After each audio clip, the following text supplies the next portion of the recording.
Hello everyone, welcome to my YouTube channel. आज मैं आपको एनसीईआरटी मैथ्स क्लास 6 एक्सरसाइज 3.6 से इसका क्वेश्चन नंबर 2 कराऊंगी। देखिए क्वेश्चन 2 है, what is the HCF of to consecutive. यहाँ पर आपको लगातार दिए हुए नंबर्स का एचसीएफ बताना है। ठीक है, इसमें 3 पार्ट्स हैं।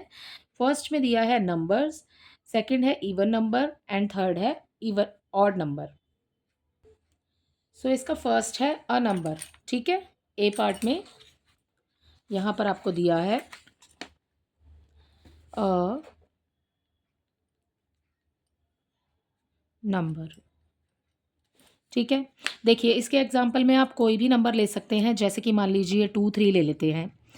ठीक है, 2 एंड 3 ले लेते हैं। इनका एचसीएफ क्या होगा? सबसे पहले 2 और 3, एचसीएफ निकालने की ज़रूरत ही नहीं है वैसे तो, लेकिन करके बता देती हूँ एग्जाम्पल आपको। ठीक है, देखिए 2 1 ज़ा 2 एंड 3 1 ज़ा 3। ठीक है, तो इसमें 2 के लिए हमने कौन कौन से नंबर लिखे? 1, ये जो नीचे दिया है, और इसका फैक्टर हो गया 2। ठीक है, और 3 के लिए क्या लिया है? 3 के लिए लिया है हमने, 3 के लिए आया है इसका फैक्टर, यहाँ पर है 1, ये जो लास्ट में है, और ये फिर 3। तो 1 and 3 which is common? 1 is common, यहाँ पर 1 कॉमन है। तो 2 कंसेक्यूटिव नंबर हमने लिए हैं और उसका एचसीएफ जो आया है वो है 1। ठीक है, इसी तरीके से आप कोई भी नंबर ले सकते हैं, जैसे कि ले लेते हैं 4 एंड 5।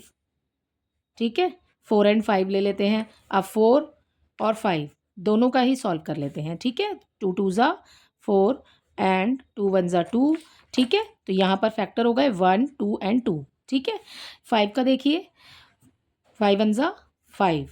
ओके, तो यहाँ पर कॉमन क्या आया? यहाँ पर भी कॉमन 1 आया। तो जो भी आप कंसेक्यूटिव नंबर लेंगे, जो एक साथ होंगे काउंटिंग में, आपको बीच में गैप नहीं रखना है। ठीक है, तो आप कोई भी जो 2 नंबर लेते हैं उसका एचसीएफ हमेशा ही 1 होगा। ठीक है, तो यही आपके फर्स्ट पार्ट का आंसर है।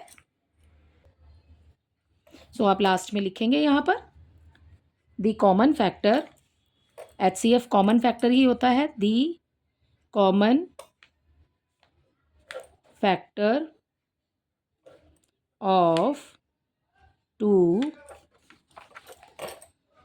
consecutive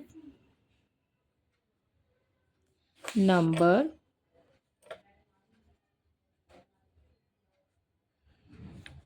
is always 1। ठीक है, कॉमन फैक्टर होगा, क्या होगा 2 कंसेक्यूटिव नंबर्स का?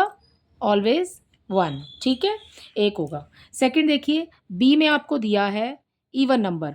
अब जैसे हमने ऊपर लिए हैं 4 और 5 ले लिया, 2 3 ले लिया। ठीक है, अब यहाँ पर आपको इस वाले पार्ट में 2 इवन नंबर लेने हैं। ठीक है, जैसे कि इवन नंबर हो गया 4 एंड सेकंड इवन नंबर हो जाएगा 6। ठीक है, तो 4 एंड 6 का लेंगे हम एलसीएम, तो यहाँ पर रखेंगे 4, यहाँ 6। ठीक है, 2 2 ज़ा 4 एंड 2 1 ज़ा 2, यहाँ पर 2 3 ज़ा 6 एंड 3 1 ज़ा 3। तो कॉमन क्या है? कॉमन है 1, दोनों में आ रहा है। ठीक है, और ये वाला 2, ये भी दोनों में आ रहा है। तो जब भी हम किसी इवन नंबर का, even number 2 consecutive even number लेंगे और उसके बाद में उसका एचसीएफ आपको बताना है, तो उसके एचसीएफ होगा कॉमन 1 एंड 2। तो आप यही सेम लाइन लिखेंगे यहाँ पर, बस यहाँ पर 2 कंसेक्यूटिव नंबर है, 2 कंसेक्यूटिव इवन नंबर लिखेंगे आप, और उसका आंसर हो जाएगा 1 एंड 2। ठीक है, इसके सी पार्ट में देखिए, यहाँ पर इसके सी पार्ट पे आपको ऑड नंबर बोला है। ऑड नंबर ले लेते हैं हम।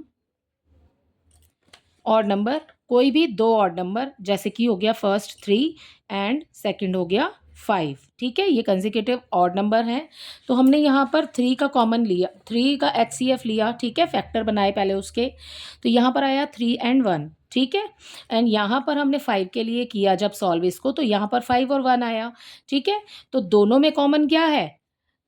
3 में कॉमन है 1 और 5 में भी कॉमन 1 ही है, मतलब दोनों में कॉमन 1 है, बाकी तो 3 और 5 है। ठीक है, ऐसे ही आप आगे भी किसी नंबर का ले सकते हैं। ऑड नंबर्स लेने हैं आपने, आप 16 17 का ले लीजिए, सॉरी 16 नहीं आएगा इसमें, आप 17 19 का ले लीजिए, ठीक है। 17 वन ज़ा 17 एंड 19 वन ज़ा 19, ठीक है। तो दोनों में कॉमन क्या आ रहा है, एक। तो जब भी हम किसी कंसेक्यूटिव ऑड नंबर लेंगे, ठीक है, तो उनका आंसर होगा 1, ठीक है। तो यहाँ पर आपने लिखना है the common factor of 2 odd, यहाँ पर इवन है तो इवन लगाइए और ऑड है तो ऑड लगेगा इस जगह पर, ठीक है। 2 odd consecutive number is always 1, ठीक है। तो इसका आंसर आ जाएगा आपका सी पार्ट का 1। इसी के साथ आपका क्वेश्चन नंबर 2 कंप्लीट होता है। आई होप ये क्वेश्चन आपको अच्छे से समझ आ गया होगा। Thank you.